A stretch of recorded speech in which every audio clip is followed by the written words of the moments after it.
Hi കൂട്ടുകാരെ, ഇത് കണ്ട നിറച്ച് എൻ്റെ റോസാ ചെടിയിൽ പൂക്കളുണ്ടായി നിൽക്കുകയാണ്. ഇതെൻ്റെ കാശ്മീരി റോസ് റെഡാണ്. അപ്പോൾ ഇതെങ്ങനെയാണ് ഉണ്ടാക്കിയെടുത്തതെന്ന്, ഇപ്പോൾ ഇത്രയധികം പൂക്കൾ വന്നതെന്നുള്ള ടിപ്സ് ഞാൻ പറഞ്ഞു തരാം. കുറച്ച് കഞ്ഞിവെള്ളത്തിൻ്റെ അകത്ത് കറ്റാർ വാഴപ്പോള ചെറിയ കഷ്ണങ്ങളാക്കി ഇട്ടതും അതേപോലെ തന്നെ ഏത്തപ്പഴത്തിൻ്റെ തോലുമാണ്. അതും കട്ട് ചെയ്ത് ഒരു 2 ദിവസം 1-2 ദിവസം വെച്ചിരുന്നാൽ മതി. അതിനുശേഷം മിക്സിയുടെ ജാറിലിട്ട് നന്നായിട്ട് ഇതേപോലെ അടിച്ച് കൊണ്ടുവന്നിട്ടുണ്ട്. ഇനി ഇതൊരു ബക്കറ്റിലേക്ക് ഒഴിച്ചു കൊടുക്കാം. അതിനുശേഷം ഈ കപ്പിൻ്റെ അളവിൽ നമുക്ക് 2 കപ്പ് വെള്ളവും കൂടെ ആഡ് ചെയ്ത് കൊടുക്കാം.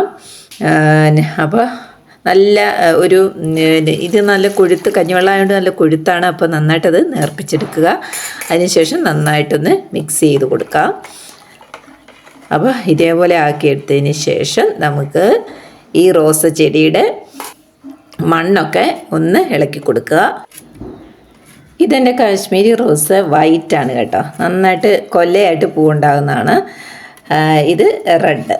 അപ്പോൾ രണ്ടിൻ്റെയും ചുവട്ടിൽ മണ്ണ് നന്നായിട്ടൊന്ന് ഇളക്കി കൊടുത്തിട്ടുണ്ട് കേട്ടോ. ഇനി നമുക്കിതിലേക്ക് 1-2 കപ്പ് ഈ വെള്ളം ഒഴിച്ച് കൊടുക്കാം. അപ്പോൾ ഇടയ്ക്കിടയ്ക്ക് ഇങ്ങനെ ഉണ്ടാക്കി ഒഴിച്ച് കൊടുക്കുക കേട്ടോ.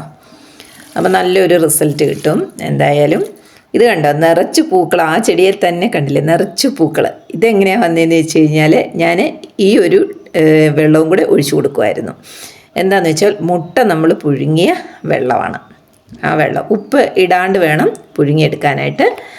ആ വെള്ളം എല്ലാ ദിവസവും മുട്ട പുഴുങ്ങുന്നത് കൊണ്ട് രാവിലെ ഇത് നന്നായിട്ട് ഈ വെള്ളം ചൂടൊക്കെ അറിയതിന് ശേഷം ഇതിലേക്ക് ഒഴിച്ച് ഇങ്ങനെ ഇതുപോലെ തളിച്ചു കൊടുക്കുമായിരുന്നു. അപ്പോൾ എല്ലാ ദിവസവും ചെയ്യണമെന്നില്ല. എപ്പോഴാണോ സൗകര്യം നമ്മൾ മുട്ട പുഴുങ്ങുന്ന ആ സമയത്ത് ആ വെള്ളം കളയാണ്ട് സ്റ്റോർ ചെയ്ത് വെച്ചതിന് ശേഷം ഇതിലേക്ക് ഇങ്ങനെ തളിച്ചു കൊടുക്കുക.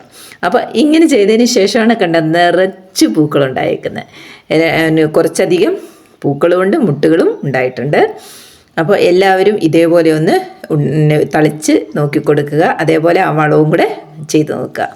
റോസ് വെക്കുമ്പോൾ നല്ല വെയിലുള്ള സ്ഥലത്ത് തന്നെ വെക്കാൻ നോക്കുക. അത് നിലത്തായാലും ചട്ടിയിലായാലും നല്ല വെയിലുള്ള സ്ഥലത്ത് തന്നെ വെക്കുക. ടെറസിലൊക്കെ ആണെന്നുണ്ടെങ്കിൽ നല്ല വെയിൽ കിട്ടും. ഒരു 5-6 മണിക്കൂറെങ്കിലും നന്നായിട്ട് വെയിൽ കിട്ടുന്ന സ്ഥലത്ത് തന്നെ വെക്കുക. അപ്പോഴാണ് നന്നായിട്ട് പൂവിടുകയുള്ളൂ. അതേപോലെ തന്നെ വെയിൽ കിട്ടുമ്പോൾ റോസിനൊക്കെ നല്ല കളറും പൂവിനൊക്കെ നല്ല കളറും ഉണ്ടാവും.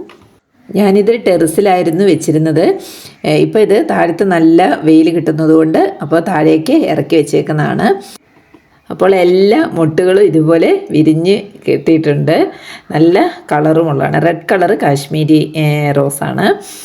അപ്പോൾ എല്ലാവരും ഇതേപോലെയൊക്കെ ചെയ്യുകയാണെങ്കിൽ നന്നായിട്ട് പൂവിടാൻ സഹായിക്കുന്ന ഒരു ടിപ്പാണ്. ചെയ്തു നോക്കുക. റിസൾട്ട് കിട്ടുകയാണെങ്കിൽ കമൻറ്റിൽ അറിയിക്കാനും മറന്നു പോകരുതേ. അപ്പോൾ ടാറ്റാ ബൈ ബൈ.